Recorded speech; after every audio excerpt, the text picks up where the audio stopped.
ಭಾರತದಲ್ಲಿ ನಡೆದಂಥ ಪ್ರಮುಖ ಪರಿಸರ ಚಳುವಳಿಗಳು. ಈ ವಿಡಿಯೋಗೊಂದು ಲೈಕ್ ಮಾಡಿ, ಶೇರ್ ಮಾಡಿ, ನಮ್ಮ ಚಾನಲ್ಗೊಂದು ಸಬ್ಸ್ಕ್ರೈಬ್ ಮಾಡಿ. ಬನ್ನಿ ಮತ್ತೆ ತಡ ಮಾಡೋಣ, ವಿಡಿಯೋನ ಸ್ಟಾರ್ಟ್ ಮಾಡೋಣ. ಪ್ರಮುಖ ಪರಿಸರ ಚಳುವಳಿಗಳು. ಫಸ್ಟ್ ಒನ್, ಬಿಷ್ಣೋಯಿ ಚಳುವಳಿ. ಕಾಲ ಕ್ರಿಸ್ತಶಕ 1700. ಸ್ಥಳ ರಾಜಸ್ಥಾನದ ಕೇಜರ್ಲಿ ಮತ್ತು ಮಾರವಾರ ಜಿಲ್ಲೆಗಳಲ್ಲಿ. ನಾಯಕತ್ವ ಅಮೃತಾ ದೇವಿ.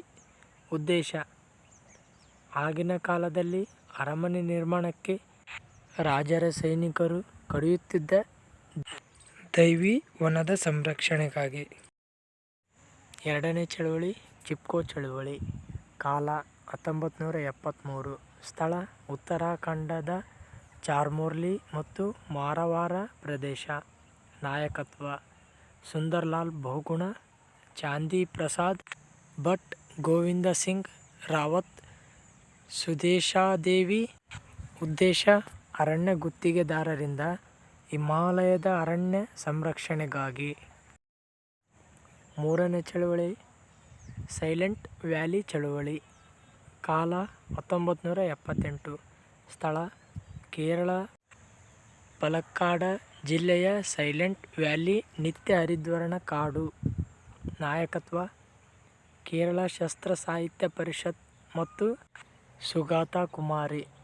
ಉದ್ದೇಶ ಜಲವಿದ್ಯುತ್ ಯೋಜನೆಯಿಂದ ನಾಶವಾಗಬಹುದಾದ ಸೈಲೆಂಟ್ ವ್ಯಾಲಿ ಅರಣ್ಯದ ಸಂರಕ್ಷಣೆಗಾಗಿ. ನಾಲ್ಕನೆಯದು ಜಂಗಲ್ ಬಚಾವೋ ಆಂದೋಲನ. ಕಾಲ 1982. ಸ್ಥಳ ಜಾರ್ಖಂಡಿನ ಸಿಂಗಬಮ್ ಜಿಲ್ಲೆ. ನಾಯಕತ್ವ ಸಿಂಗಬಮ್ ಆದಿವಾಸಿಗಳು. ಉದ್ದೇಶ ನೈಸರ್ಗಿಕವಾಗಿ ಭಾರತದಲ್ಲಿ ಕಂಡುಬರುವ ಸಾಲ್ ಅರಣ್ಯ ಪ್ರದೇಶವನ್ನು ಟೀಕ್ ಮರಗಳಿಂದ ಬದಲಿಸುವ ಸರ್ಕಾರ ನಡೆಯಿಂದ ಸಾಲ್ ಎಂಬ ಮರಗಳನ್ನು ರಕ್ಷಿಸುವುದಕ್ಕಾಗಿ. ಐದನೆಯ ಚಳುವಳಿ ಅಪ್ಪಿಕೋ ಚಳುವಳಿ. ಕಾಲ 1983. ಸ್ಥಳ ಕರ್ನಾಟಕ ರಾಜ್ಯದ ಉತ್ತರ ಕನ್ನಡ ಮತ್ತು ಶಿವಮೊಗ್ಗ ಜಿಲ್ಲೆಗಳಲ್ಲಿ. ನಾಯಕತ್ವ ಪಾಂಡುರಂಗ ಹೆಗಡೆಯವರು. ಉದ್ದೇಶ ಸ್ವಾಭಾವಿಕ ಅರಣ್ಯ ಪ್ರದೇಶದ ವಾಣಿಜ್ಯೀಕರಣ ಮತ್ತು ಮರಗಳ ನಾಶವನ್ನು ತಡೆಯುವುದಕ್ಕಾಗಿ. ಆರನೆಯದು ನರ್ಮದಾ ಬಚಾವೋ ಆಂದೋಲನ. ಕಾಲ 1985. ಸ್ಥಳ ಗುಜರಾತ್, ಮಧ್ಯಪ್ರದೇಶ್ ಮತ್ತು ರಾಜಸ್ಥಾನದ ಮೂಲಕ ಹರಿಯುವ ನರ್ಮದಾ ನದಿ. ಇದರ ನಾಯಕತ್ವ ಮೇಧಾ ಪಾಟ್ಕರ್ ಮತ್ತು ಬಾಬಾ ಆಮೈ. ಉದ್ದೇಶ ನರ್ಮದಾ ನದಿ ಅಡ್ಡಲಾಗಿ ಅಣೆಕಟ್ಟು ಸ್ಥಾಪನೆಯ ವಿರೋಧ. ಏಳನೆಯದು ಪಶ್ಚಿಮ ಘಟ್ಟಗಳ ಉಳಿಸಿ ಚಳುವಳಿ.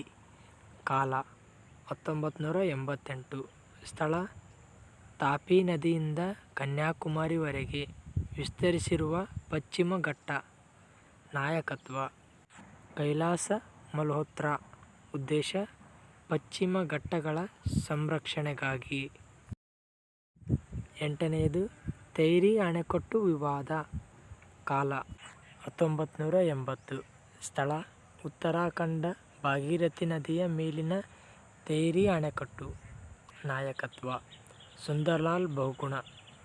ಉದ್ದೇಶ ಅಣೆಕಟ್ಟು ನಿರ್ಮಾಣದಿಂದ ನಿರಾಶ್ರಿತಗೊಳ್ಳುವ ನಗರವಾಸಿಗಳ ಸ್ಥಳಾಂತರ ಪ್ರಕ್ರಿಯೆಯನ್ನು ವಿರೋಧಿಸುವುದು ಮತ್ತು ಸುತ್ತಲಿನ ಸೂಕ್ಷ್ಮ ಪರಿಸರ ವ್ಯವಸ್ಥೆಯನ್ನು ಸಂರಕ್ಷಿಸುವುದು ಇದರ ಮುಖ್ಯ ಉದ್ದೇಶ. ಹಸಿರು ನಮ್ಮೆಲ್ಲರ ಉಸಿರು ಎಂದು ಹೇಳುತ್ತಾ ಎಲ್ಲರೂ ಮರಗಳನ್ನು, ಗಿಡಗಳನ್ನು ಬೆಳೆಸುತ್ತಾ ಅವುಗಳನ್ನು ಸಂರಕ್ಷಿಸೋಣ. ಧನ್ಯವಾದಗಳು.